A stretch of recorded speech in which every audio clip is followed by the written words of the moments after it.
आप राहुल गांधी और तेजस्वी को सुन रहे थे। आगे बढ़ते हैं। दिल्ली की मुख्यमंत्री रेखा गुप्ता पर हुए हमले के बाद उनकी सुरक्षा और स्वास्थ्य दोनों ही को लेकर नया अपडेट सामने आया है। आपको बता दें, आज उनकी पहली तस्वीर आई जिसमें दिल्ली के 7 लोकसभा सांसद उनसे मुलाकात करते हुए नजर आए। सांसदों ने सीएम से मुलाकात कर उनका हालचाल जाना। मुलाकात के बाद बीजेपी सांसद बांसुरी स्वराज ने कहा, दिल्ली के 7 सांसद सीएम के आवास पर उनका हालचाल जानने गए थे। मैंने दिल्ली के लोगों को आश्वस्त करती हूं कि चिंता की कोई बात नहीं है। रेखा गुप्ता बहादुर है और उनका मनोबल ऊंचा है। वो हमेशा की तरह लोगों से मिलती रहेंगी। आरोपों को बख्शा नहीं जाएगा। वहीं बीजेपी सांसद मनोज तिवारी ने बताया, सीएम का मनोबल बिल्कुल भी प्रभावित नहीं हुआ है। जन सुनवाई तय कार्यक्रम के अनुसार जारी रहेगी। वो अगले बुधवार को फिर से लोगों से मिलेंगी। वो कल से काम पर वापस लौट आएंगी। अब वो ठीक है। इस बीच हमले के बाद केंद्र सरकार ने तुरंत एक बड़ा कदम उठाते हुए सीएम रेखा गुप्ता को जेड श्रेणी की वीआईपी सुरक्षा उपलब्ध कराई है। अब उनकी सुरक्षा का जिम्मा सीआरपीएफ के विशेष वीआईपी सुरक्षा ग्रुप के पास होगा। यही नहीं, ग्रुप केंद्रीय गृह मंत्री अमित शाह और कांग्रेस के गांधी परिवार को भी सुरक्षा देते हैं। गृह मंत्रालय के निर्देश पर सीआरपीएफ ने मुख्यमंत्री की सुरक्षा का जिम्मा संभाल लिया है। उनकी सुरक्षा के लिए 22 से 25 सशक्त कमांडो की टीम 24 घंटे तैनात रहेगी।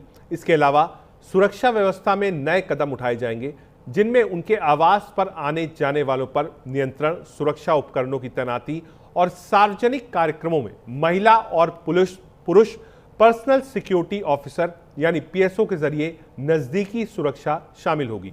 सीआरपीएफ असम के मुख्यमंत्री हेमंत बिस्वा शर्मा और पश्चिम बंगाल, सिक्किम, बिहार और कर्नाटक के राज्यपालों समेत कई अन्य हाई प्रोफाइल व्यक्तियों की भी सुरक्षा देती है। केंद्रीय सुरक्षा सूची के तहत वीआईपी सुरक्षा कवर का स्तर Z+ से शुरू होकर Z+, ZY, Y+ और X तक होता है। बुधवार सुबह सिविल लाइंस क्षेत्र में आयोजित जन सुनवाई कार्यक्रम के दौरान सीएम रेखा गुप्ता पर हमला हुआ था। उनके कार्यालय ने इसे एक सोची समझी साजिश बताते हुए हत्या की कोशिश करार दिया था। इस बीच केंद्र सरकार ने दिल्ली में नया पुलिस कमिश्नर नियुक्त करने का भी फैसला ले लिया।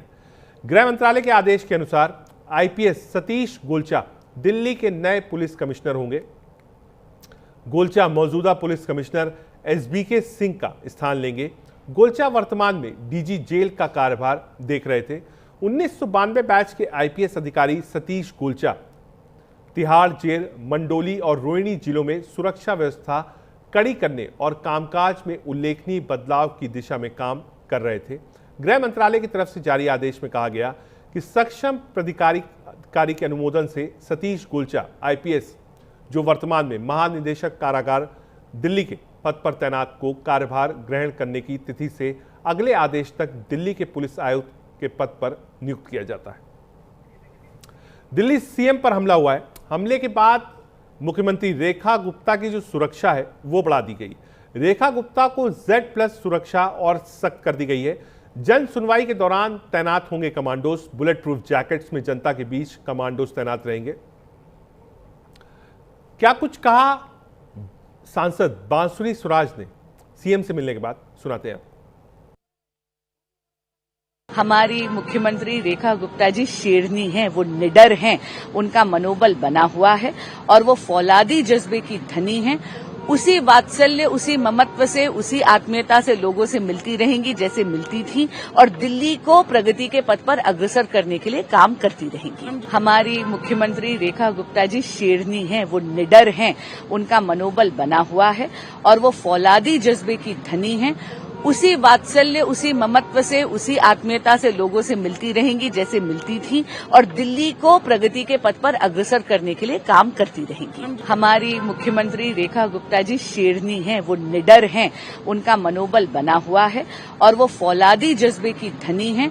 उसी वात्सल्य, उसी ममत्व से, उसी आत्मीयता से लोगों से मिलती रहेंगी जैसे मिलती थी और दिल्ली को प्रगति के पथ पर अग्रसर करने के लिए काम करती रहेंगी। हमारी मुख्यमंत्री रेखा गुप्ता जी शेरनी हैं, वो निडर हैं, उनका मनोबल बना हुआ है और वो फौलादी जज्बे की धनी हैं। उसी वात्सल्य, उसी ममत्व से, उसी आत्मीयता से लोगों से मिलती रहेंगी जैसे मिलती थी और कमिश्नर दिल्ली को बदल दिया गया है। आगे आपको बताते हैं, क्या पशु प्रेम में सीएम पर हमला हुआ? पुलिस पूछताछ में आरोपी ने बताया पशुओं के लिए गुजरात में अनशन हुआ था, मई में अयोध्या में बंदरों के लिए अनशन किया था, दिल्ली के लिए कुत्तों के लिए शेल्टर होम का वीडियोस भी देखा था। शिव का सपना और सीएम पर हमला। पुलिस पूछताछ में आरोपी ने बताया शिवलिंग और कुत्ते का एक साथ सपना आया था। ऐसा लगा भगवान शिव ने कुत्तों की आवाज उठाने के लिए चुना है। ये जो वार्तालाप है आरोपी की और जो बयान उसने दिया पुलिस को, उसके आधार पर हम आपको बता रहे हैं क्या कुछ कहा मनोज तिवारी ने। एक बार सुनाते हैं। उनका स्वास्थ्य अब ठीक है, चोट लगी है उनको, अगर अब वो स्वस्थ हैं और जन सुनवाई पे कोई असर नहीं पड़ेगा, पुलिस अपना काम कर रही है, अब वो काम पे भी निकल रही है। उनका स्वास्थ्य अब ठीक है, चोट लगी है उनको, अगर अब वो स्वस्थ हैं और जन सुनवाई पे कोई असर नहीं पड़ेगा, पुलिस अपना काम कर रही है, अब वो काम पे भी निकल रही है। उनका स्वास्थ्य अब ठीक है, चोट लगी है उनके। आरोपी का जो क्रिमिनल बैकग्राउंड निकल के आया है, 9 आपराधिक मामले, उसमें तस्करी से लेकर शराब के धंधे से लेकर और हत्या की कोशिशों के मामले, इस प्रकार के बहुत गंभीर मामले इस व्यक्ति पर पहले से दर्ज हैं। और यहाँ पर भी वो जिस तरह से आया, वो बहुत ही पेशेवर अपराधियों के तरीके से पहले मोबाइल में रिकॉर्डिंग करी है, घर में गया है और घर में जाके लोगों से बातचीत करी है। तो जो सभी चीजें जो दिख रही हैं वो एक गंभीर प्रोफेशनल अटैक हुआ है ऐसा दिखाई दे रहा है। लेकिन हम सभी लोग दिल्ली पुलिस की जांच का, उसके परिणामों का इंतजार कर रहे हैं। दिल्ली की सीएम पर हमला केस में अपडेट है। पुलिस को मिली 5 दिन की रिमांड है। कल देर रात तक हुई है आरोपी से पूछताछ। 1 से ज्यादा एजेंसियां पूछताछ में शामिल हैं। आईबी और स्पेशल सेल की टीम ने कल की पूछताछ आरोपी डॉग लवर होने की थ्योरी पर कायम है। आरोपी के फोन की जांच पुलिस कर रही है।